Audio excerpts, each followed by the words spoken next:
Assalamualaikum warahmatullahi wabarakatuh. Bismillahirrahmanirrahim. Alhamdulillahirabbil alamin wassalatu wassalamu ala asyrafil anbiya'i wal mursalin wa ala alihi wa sahbihi ajma'in. Amma ba'dah. Ingkang kula muliakan yang mulia tokoh-tokoh masyarakat, para alim ulama dan juga umara Desa Penusupan Kecamatan Cilongo, yang kula hormati Gus Muhammad Ulil Absor, yang kula hormati akhina Ibnul Karim Gus Asmi Askandar, Gus Faizun, kemudian Gus Alif, dan ada juga Mas Kiki. Pertama-tama dan yang paling utama, biqaulina alhamdulillahirabbil alamin.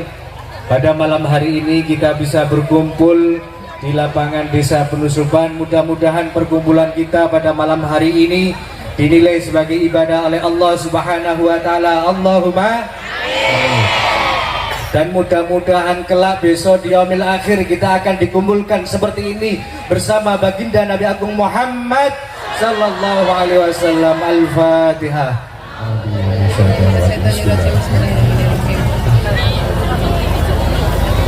Yang kedua, sholawat dan salam mudah-mudahan kita senantiasa diberi kemampuan oleh Allah Subhanahu wa taala, diberi kekuatan untuk kita istiqomahkan kepada junjungan Nabi Agung kita Nabi Muhammad sallallahu alaihi wasallam. Mudah-mudahan kita sedaya wabil khusus yang hadir di majelis ini kelak mendapatkan syafaatnya di yaumil akhir. Allahumma Al-Fatihah.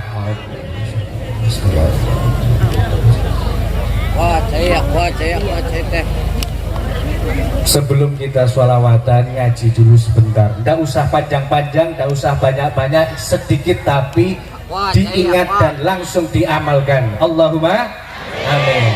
Yang pertama kaitannya dengan Haul Akbar Desa Penusupan. Haul niku merupakan peringatan tiap tahun sekali atau berulang sekian lama 1 tahun sekali terhadap tokoh-tokoh, terhadap para ulama yang sudah meninggal dunia. Istilah haul niku wonten hanya di Indonesia saja. Maka ini termasuk kearifan yang harus terus dilestarikan. Kalau di luar sana betul wonten istilah haul, yang ada adalah dzikrul wafat.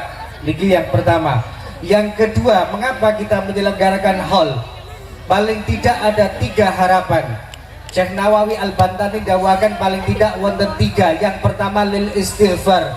Mengapa? Nabi Muhammad sallallahu alaihi wasallam dawakan mal mayyit fi qabrihi illa kal ghariqil mughawwas, bahwa tiada mayit di dalam kuburnya keadaannya kecuali seperti ghariq al-mughawwas. Apa ghariq al-mughawwas? Ghariq al-mughawwas itu adalah orang yang tenggelam dan meminta tolong. Bayangkan orang di dalam kuburan itu seperti orang tenggelam meminta pertolongan. Meminta pertolongan, dan pertolongan itu datangnya dari mana?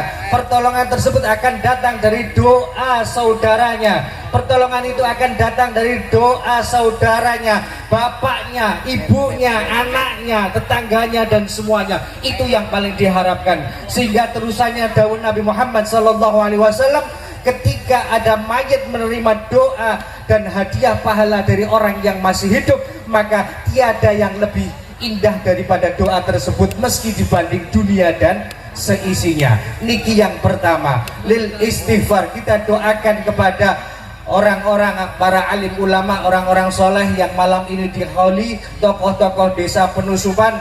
Mudah-mudahan sedaya mendapatkan ampunan dari Allah Subhanahu wa taala. Allahumma amin.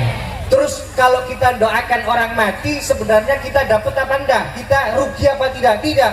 Nabi Allah Subhanahu wa taala dawakan wonten Al-Qur'an, in ahsantum ahsantum li anfusikum. Kalau kita berbuat baik terhadap orang lain, hakikatnya juga berbuat baik pada diri sendiri. Jadi kita mendoakan kepada orang yang sudah mati, kita mengirimkan hadiah pahala kepada seorang orang yang sudah meninggal dunia, itu hakikatnya juga memberikan pahala kepada orang yang mendoakan. Allahumma amin. Ingkang nomor kali harapan dari adanya haul yang kedua adalah lil istighfar, untuk untuk menjadikan para alim ulama, para tokoh, bahkan orang-orang soleh yang sudah meninggal menjadi inspirasi bagi orang yang masih hidup.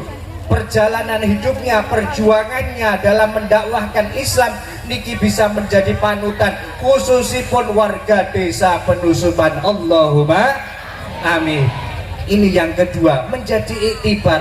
Jangan sampai kita menjadi orang atau umat yang kepaten obor. Menawi Habib Lutfi bin Yahya nate dawaken, jangan sampai kita menjadi orang yang kepaten obor. Apa orang yang kepaten obor?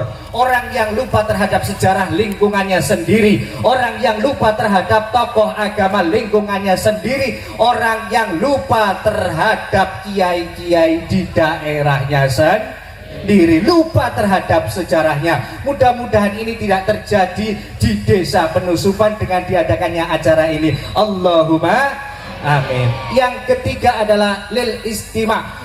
Harapan kita mengadakan hal niku yang ketiga, harapannya agar bisa dikumpulkan kelak kalau kita sudah meninggal dunia. Dengan siapa? Tentunya dengan orang-orang soleh. Allahumma amin. Dan terlebih mudah-mudahan kita semua bisa berkumpul bersama baginda Nabi Agung Muhammad sallallahu alaihi wasallam. Niku yang pertama. Mudah-mudahan acara ini terus diistiqomahkan, mudah-mudahan acara ini terus diselenggarakan, dan mudah-mudahan bisa membawa keberkahan manfaat bagi sedaya warga desa Penusupan. Allahumma amin. Ingkang nomor kalih sholawat niki sebagai ilmu agar nanti dalam melantunkan sholawat panjenengan sedaya mantep. Nabi Muhammad sallallahu alaihi wasallam dawakan, wasallu alayya fa inna salatakum tablughuni haitsu kuntum. Bersolawatlah kalian semua kepadaku, Nabi Muhammad sallallahu alaihi wasallam.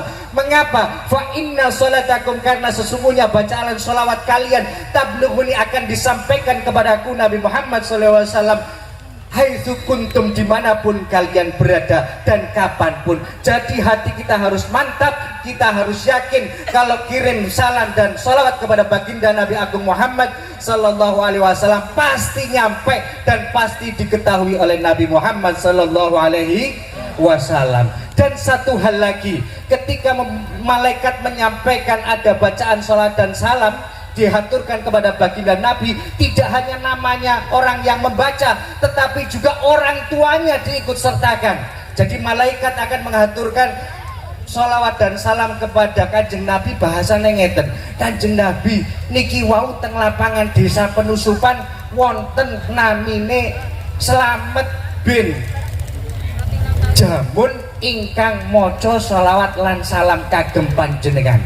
Jadi tidak hanya nama kita, tapi juga membawa nama kedua orang tua. Allahumma amin. Jadi harus yakin nanti ketika baca sholawat, yakin pasti disampaikan kepada baginda Nabi Agung Muhammad sallallahu alaihi wasallam. Ingkang nomor kali, apa balasan dari orang yang membaca sholawat? Balasannya paling tidak orang tersebut mendapatkan 10 kebaikan. Nabi Muhammad SAW dawakan, man sholla alayya sholatan wahidah, siapa saja yang membaca sholawat 1 kali saja, maka balasannya sallallahu bihi alaiha asyra sholawatin, maka akan dibalas dengan 10 sholawat dari Allah subhanahu wa ta'ala. Maksud Allah bersolawat kepada orang yang membaca 1 sholawat dan salam nopo, Allah memberikan 10 rahmat kepada orang tersebut.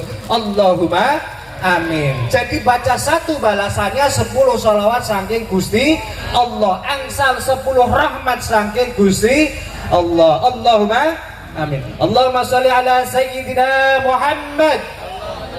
Makanya nanti kalau bersolawat semuanya ikut membaca, jangan diam saja, jangan hanya tersepona ya, tapi mulutnya juga lantang membaca sholawat, harus lantang. Awas nanti kalau yang mingkem gak ikut baca sholawat, nanti disoroti lampu wonge.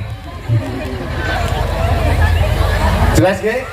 Yang pertama, mendapatkan 10 rahmat. Apakah hanya 10 rahmat saja? Tidak, masih ditambahkan warufi'at lahu asyru darajatin. Orang tersebut diangkat 10 derajatnya, orang tersebut dinaikkan 10 derajat hanya karena baca 1 sholawat. Apakah hanya 10 rahmat dan ditinggikan 10 derajat saja? Tidak, masih ditambahkan lagi wahuttat anhu asyru khadi'atin, dilebur 10 dosanya. Jadi sholawat itu juga bisa menjadi pelebur dosa. Maka banyak-banyaklah membaca sholawat kepada baginda Nabi Agung Muhammad sallallahu alaihi wasallam. Boten wonten rugine asal bener-bener membaca sholawat. Dan sholawat itu yang paling ringan. Kalau amal kita ada yang diterima, ada yang tidak. Tapi kalau sholawat niku pasti diterima. Harus yakin bahwa baca sholat pasti diterima pahalanya oleh Allah Subhanahu wa ta'ala. Kalau yang lain masih bisa tertolak, kalau kita gak khusyuk bisa tertolak. Tapi kalau sholawat boten, pokok moco Allahumma sholli ala Sayyidina Muhammad pasti diterima dan mendapatkan fadilah tersebut. Allahumma. Mengapa fadilahnya begitu besar? Karena Muhammad adalah kekasih Allah Subhanahu wa ta'ala. Dan mengapa kita dituntun untuk membaca salat kepada baginda Nabi Agung Muhammad sallallahu alaihi wasallam? Sebagai rasa syukur kita dilahirkan pada umat Muhammad sallallahu alaihi wasallam. Sebagai rasa syukur kita dilahirkan membawa iman. Sebagai rasa syukur kita hidup mengikuti tuntunan baginda Nabi Agung Muhammad sallallahu alaihi wasallam. Maka banyaklah membaca sholawat. Dan alhamdulillah malam hari ini diikuti juga oleh Son AJJ, Son apa singkatannya, Jawa Johnson, Audio Jawa Johnson Jawa. Ya, mudah-mudahan tidak hanya orangnya yang mendapatkan keberkahan, tapi sonnya semuanya juga mendapatkan keberkahan. Allahumma amin. Setelah mengikuti pengajian dan sholawat di malam hari ini, malam minggu depan sudah upgrade alatnya. Allahumma amin. Memberikan keberkahan, keselamatan kepada semuanya, khususipun warga desa Panu Supan. Allahumma amin. Al-Fatihah.